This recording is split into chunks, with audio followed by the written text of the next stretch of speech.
Hey you guys, welcome to my abridged version of how I painted this painting in peacock shadows, and I probably should name it in antique turquoise shadows now because the paint that I used to be called peacock, and then Holbein changed it to antique turquoise, but it is the only paint that has the paint color, I believe it's PB17 pigment.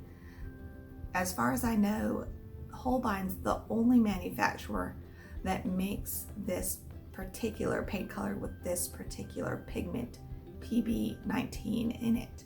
So it's a really special pigment, and for my Patreon subscribers who are $13 and above, I actually sent them a paint dot sample of this color so they could use the exact color without investing in a whole tube.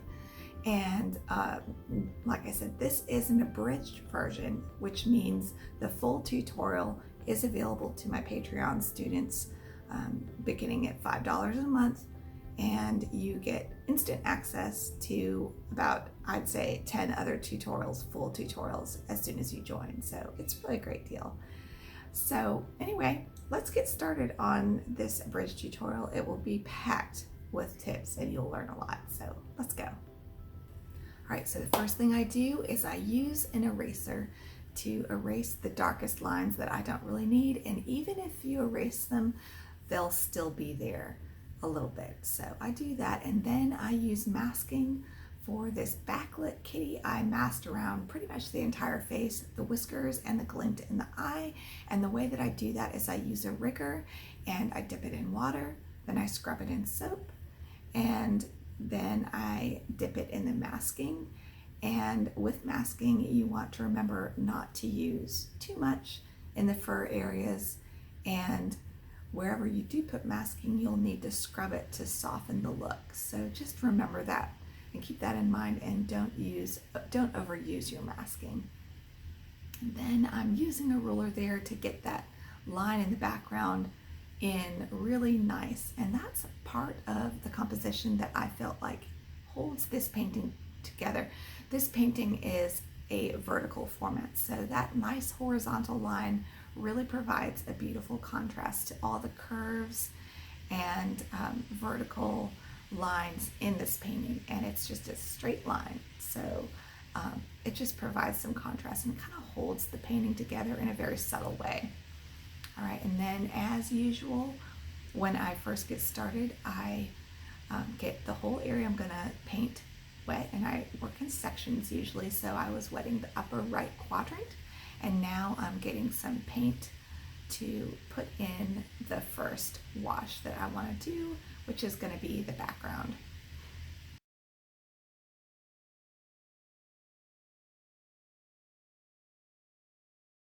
And as you can see, I also got the cat's back wet, and you can see how I made that really nice soft edge along his back, and that was intentional. I want to make that area of the cat kind of move back in the painting, not be a center of interest, and soft edges really create some beautiful transitions. So I wanted to make sure I got that. Now, I think if I could do this again, which I couldn't resist, I am painting this again on hot press paper just because I'm curious to see how it will affect the painting, but I would have kept more areas of his back white in this painting. And let me see if I can find my painting. I'll show you. I'm doing a second rendition on hot press paper, and you can see I'm keeping this area a lot whiter and keeping this area a lot whiter this time, but I did keep this soft still by painting a little shadow along the top. We'll see how that turns out. All right, and then I'm painting the face. Now, I almost always use burnt sienna and ultramarine blue to create the grays in Siamese cat fur, and this time it's no different. And I go in first with tea consistency, and then I gradually get thicker and thicker paint, milk consistency, and then here around the eye where I really want it dark, I put in cream consistency paint. And I'm using, by the way, my silver black velvet brush, which I talk about in almost every video these days. It's my brush du jour right now. And then in the eye, I put in antique turquoise. I float it in. I treat the eyes like a painting in and of themselves and get them all completely wet except the glint, but usually I have masking so I don't have to worry about it. And I make sure that I have light areas, medium areas, and dark areas in the eye. That really helps bring the eye alive. You don't want a flat looking dead eye. And remember that, because that's where people are going to look first. Okay, so now I'm doing the ear, and I'm using permanent magenta and some quinacridone gold to create a bit of an orange. And then I use my burnt sienna and ultramarine blue cream consistency mixed down there at the bottom and around the edges. And you notice I'm making sure to put those parts, those dark parts in when the paper is moist. You don't want that to look stuck on. So it really needs to be moist. When you paint in these really dark, harsh areas, they're kind of harsh, painting them on moist paper will help soften them. You just want to make sure you have thicker paint so they do come out dark.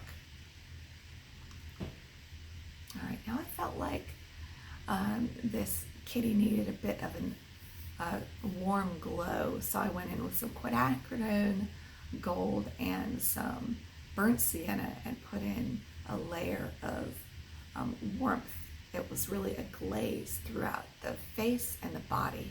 And what is a glaze for some of my new watercolor students? A glaze is simply a tea consistency layer of paint that is really thin, and you put it on and you let it dry. And then you can do another glaze on top of that, let it dry. Put another glaze on top of that and let it dry. And it builds up your layers and your values in a subtle way and gives you more control of where you put your darks and your lights. All right, now I'm putting in that iris.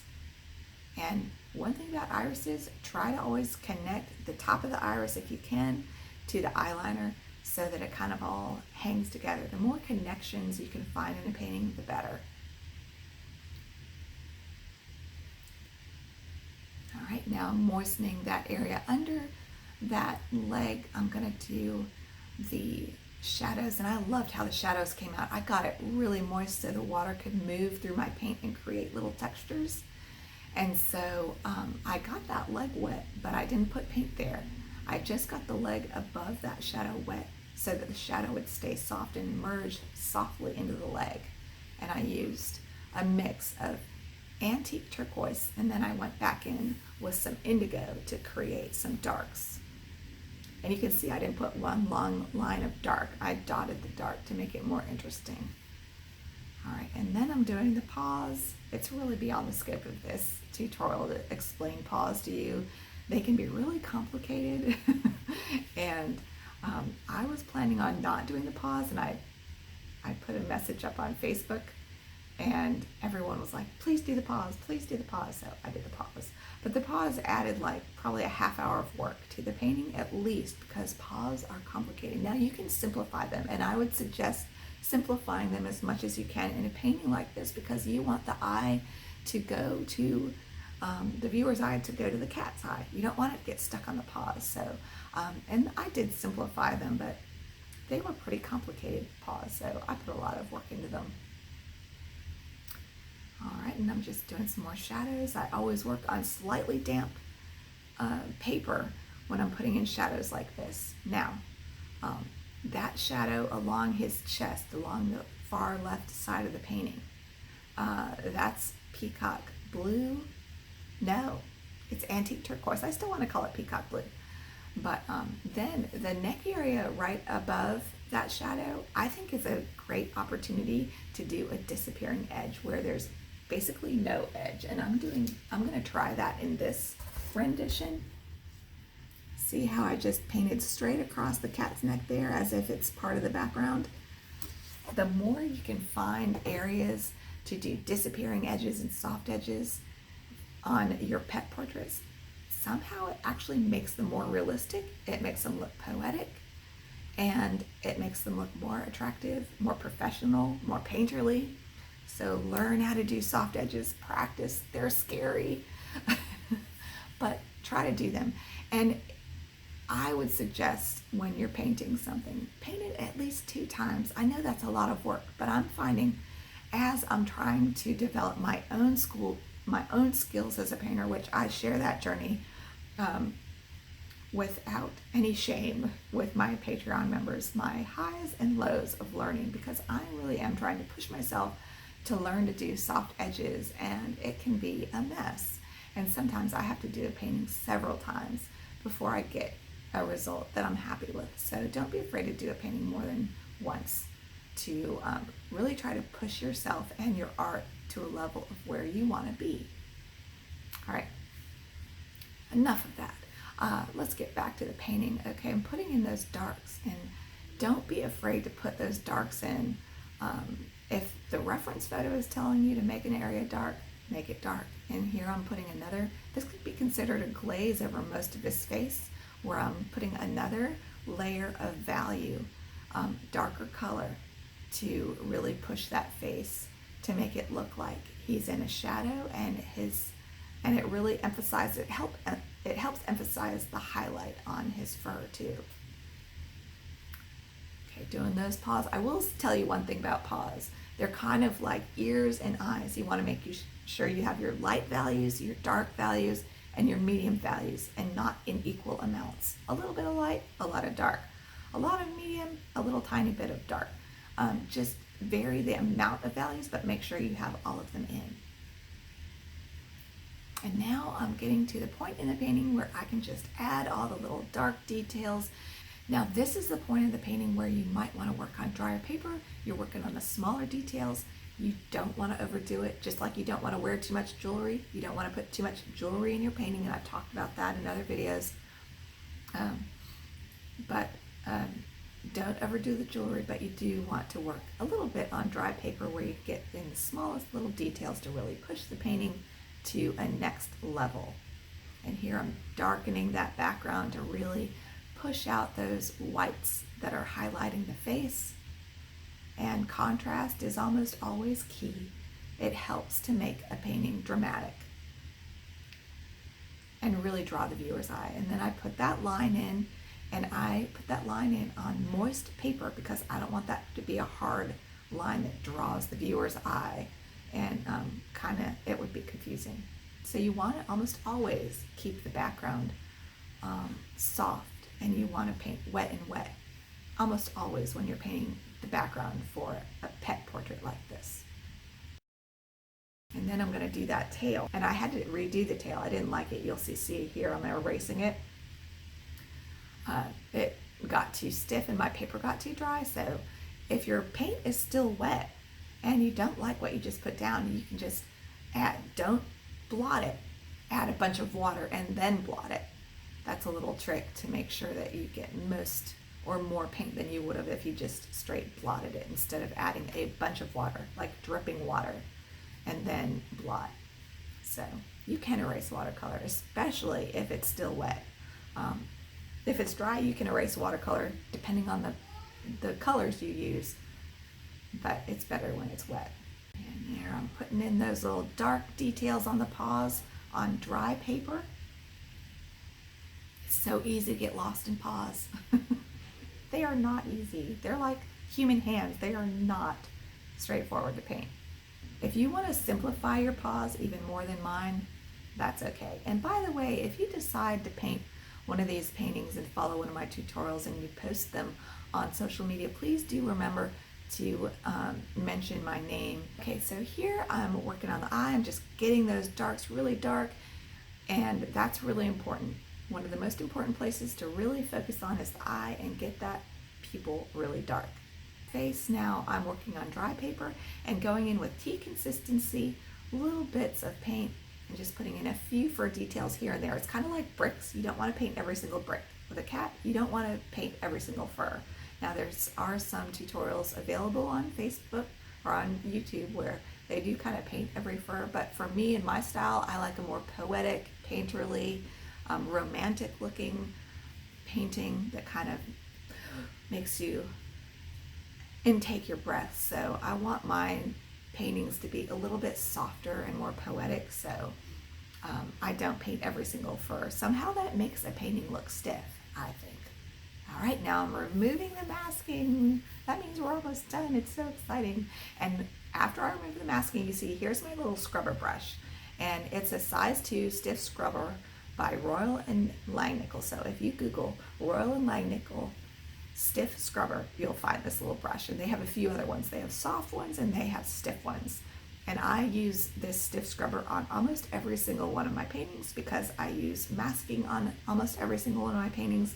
And at this stage, I always scrub the masking and get some of the masking, the masked areas like the whiskers soft. Like I'll scrub the middle of a whisker to soften the middle, or always at the very end where it meets the face, I always scrub that just a little. You don't want to scrub too much, but just enough to soften it and soften all these hard edges along the white and softening all of that and just refining the painting.